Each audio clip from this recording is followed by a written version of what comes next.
What do you remember about Cosell and meeting him and getting to know him over the years? I had known Howard actually from baseball for almost 10 years.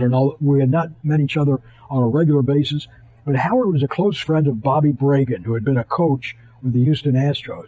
And Bobby liked him. And so I didn't know any better. I wasn't from New York, and I didn't know how despised Howard was in New York. Bobby liked him, and I had, on Bragan's goodwill, took on Howard in good faith as a good guy. We had something of a friendship, and when I had written about him, I had written favorably. And I remember he did a play-by-play, blow-by-blow boxing match, Jimmy Ellis and Ingemar Johansson from Stockholm, Sweden. And I wrote a column about it. The column was, Howard didn't have a second announcer. He did the whole match himself. The theme of the column was, I heard something on television I'd never heard before, and after struggling and straining, I finally identified it as a quality called truth. And here was Cosell televising this very dull boxing match, urging the viewers to switch to another channel because the match was so bad. So that's what I wrote. Howard liked that column so much that when it came time to do his autobiography, he asked me to do it based on that column. Howard's greatest critic was a writer in New York called named Dick Young. Howard wanted me to write a column in the Houston Post about what an unfair and what a low-life, corrupt columnist